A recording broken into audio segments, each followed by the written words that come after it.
She said she was just grabbing drinks with a friend. I decided to follow her. When I walked in, he was leaning too close, whispering, "Your husband's just a placeholder."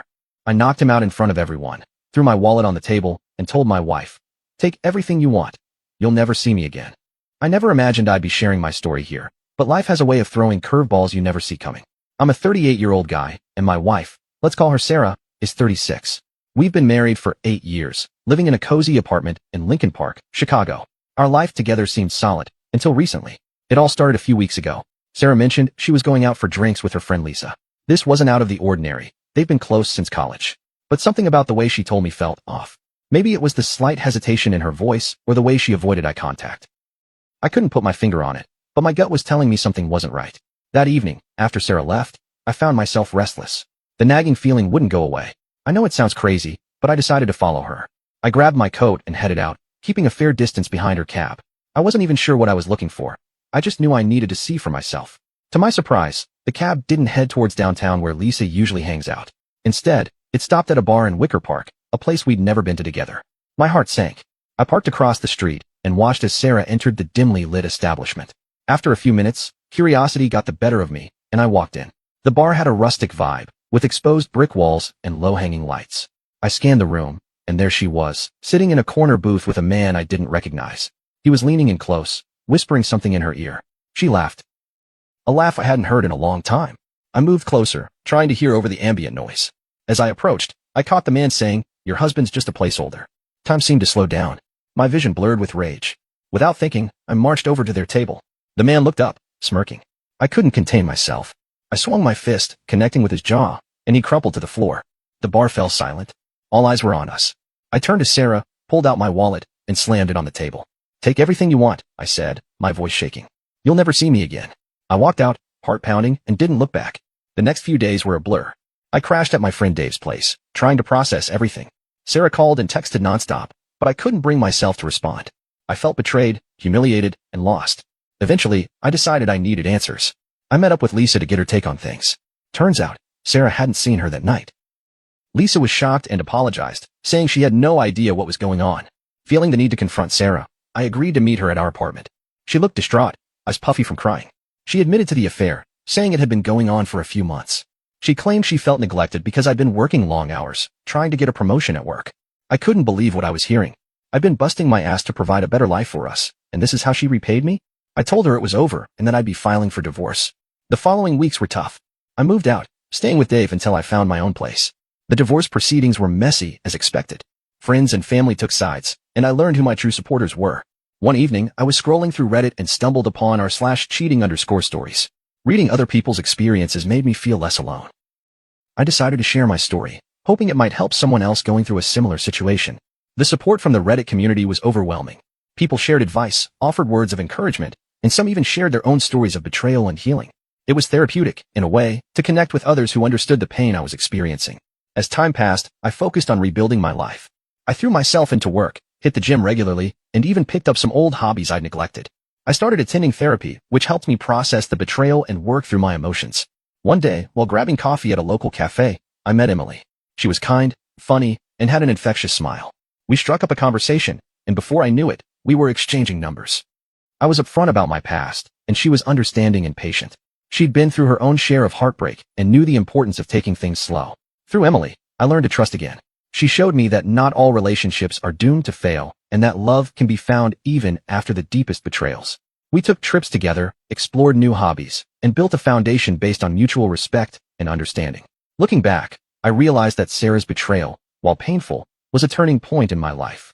It forced me to reevaluate my priorities, focus on self-improvement, and ultimately led me to a healthier, more fulfilling relationship. To anyone going through something similar, know that it's not the end. The pain feels unbearable now, but with time, support, and self-care, you'll find your way through. And who knows? You might just find something, or someone, better waiting on the other side. A few months passed since the bar incident, and I had started to feel like myself again. Therapy helped. So did work. I had thrown myself into long hours, weekends, anything to stay busy. I saw Emily when I could, and we were slowly getting closer. I wasn't ready to call it love, but there was peace in her presence. Peace I hadn't felt in a long time. But peace doesn't last forever. It started with a text from a number I didn't recognize. "You think she's different?" "She's not. No name. Just that." I stared at my phone for a while, unsure what to make of it. I blocked the number and tried to forget about it. Maybe a spammer. Maybe a wrong number. But the next day, there was another message. Same tone. Ask her about Jake. Go ahead. I didn't reply. I didn't ask Emily anything either. Not yet. I wanted to believe it was just someone trying to screw with my head. But the seed was planted. And once it's in, it grows. I didn't sleep well that night. The next day, I noticed something. Emily was quieter than usual. Not distant, not cold. Just a little, distracted. She laughed at my jokes, but it felt forced. Her phone buzzed, and she flipped it face down without looking. I let it go. Maybe she was just tired. Maybe work stuff. But then I started digging. I wish I hadn't. One night, I waited until she went to shower and I checked her phone. I know it's wrong. I know. But I needed to know. She had messages from someone named Jake. Nothing too wild. Just casual.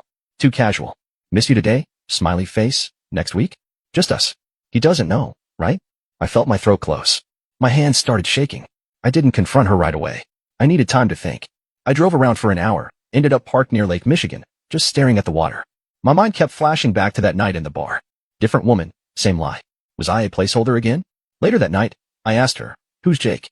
Her face changed instantly. She froze, like a deer in headlights. Then she tried to smile. Just an old friend. Why? Old friends usually don't text stuff like that, I said. She didn't respond. Just sat there, staring at me. Tell me the truth, Emily. She looked down, took a breath. I used to date him. Before you. We stayed in touch. Are you still seeing him? But I think you should know something. What now? I asked, exhausted. The guy from the bar, she said. He wasn't some random guy. He's Jake. The line went silent. My heart stopped. What? He's been in and out of my life for years. I didn't know he was seeing anyone else. I didn't know about Emily until recently. She doesn't know I know you two are together. Why are you telling me this? Because I didn't want you to get dragged into his games again. I hung up without saying a word.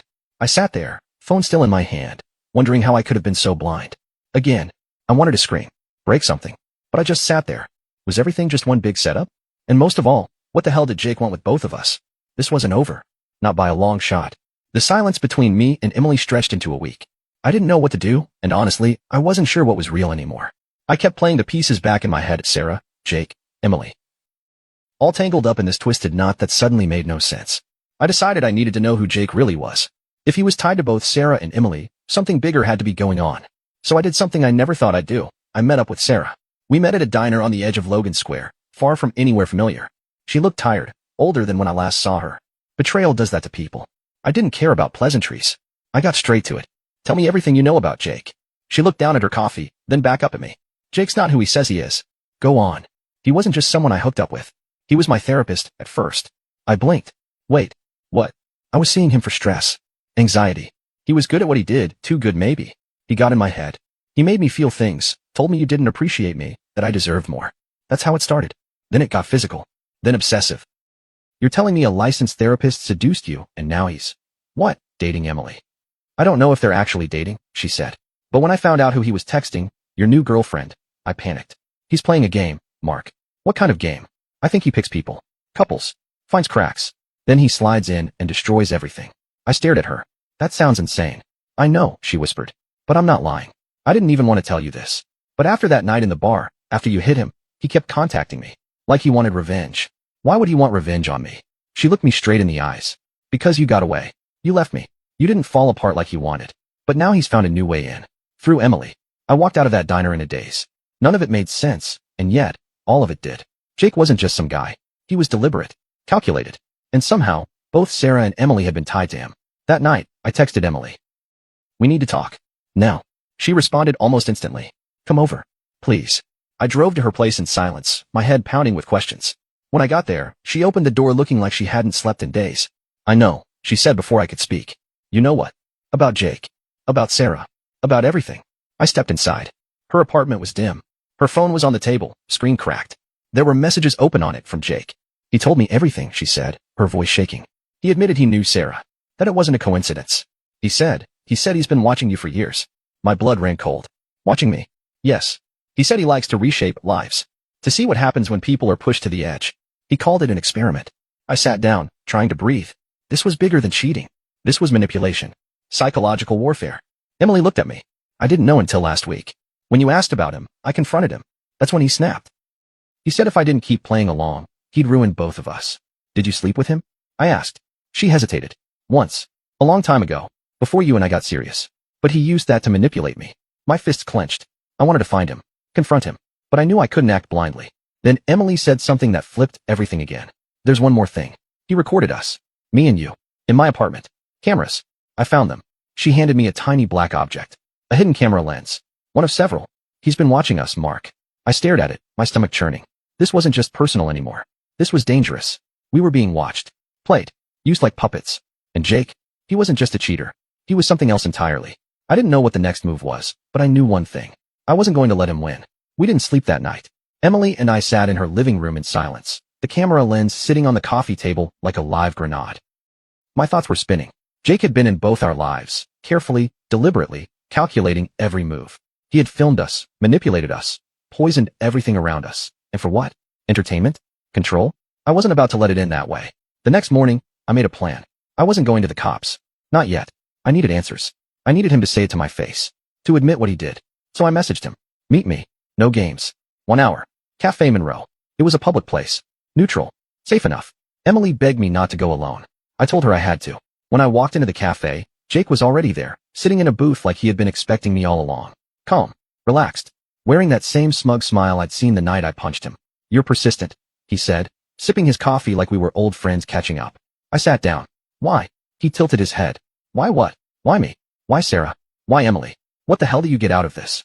He chuckled. You're not the first. You won't be the last. I find people on the edge. People who are too blind to see their own destruction coming. I give them a nudge. You destroyed lives. No, he said. I exposed them. I exposed what was already broken. You think Sarah cheated because of me? No. She was already looking. I just opened the door. Emily? Same thing. You think she fell in love with you? She was bored. You were convenient. I felt the rage rising.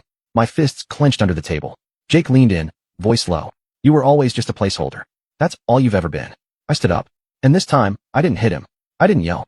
I looked around the cafe. People were watching. I raised my voice just enough. This man secretly recorded people. My home. My girlfriend. He used therapy to seduce my wife. He's a predator. A manipulator. Whispers started. A couple took out their phones. Jake froze, the color draining from his face. This man thinks he's smarter than everyone else, I said louder. But he's a coward who hides behind lies and cameras. Jake stood up fast. You're unstable. Tell that to the cops, I said, pulling out my phone and hitting play. I had secretly recorded our entire conversation. His voice, his words, everything. He paled. That's when Emily walked in. She had been recording too. She handed the second phone to the manager, who already had security on the line. Jake tried to bolt, but 2 other customers blocked the exit. He was arrested on the spot. The cafe erupted into murmurs. People stared, whispered. Some clapped. The fallout came fast. Sarah got called in for questioning. Emily gave her statement. Jake's practice? Shut down. His license? Under investigation. Turned out, there were more victims. Too many. But none of that fixed what was broken inside me. Emily and I tried. For a while. We stayed together, clung to each other like survivors from a shipwreck. But the trust had been cracked. Every time she looked at her phone, I wondered. Every time I got a text, she flinched. Eventually, we decided to walk away, quietly, painfully. Sarah sent one message after it all ended. I'm sorry. I never replied. It's been 6 months now. I live in a small place outside the city. I see a therapist, a real one this time. I work, I sleep, I run. I've started to feel things again, slowly. Sometimes I still wonder what was real. If anything was. But here's what I know. I wasn't just a placeholder. I was the guy who walked away with his soul intact. Some people play games with hearts. Some try to survive them. I survived. The protagonist walks away alone, wiser, bruised, but alive. Trust isn't something he gives easily anymore, but he knows himself better.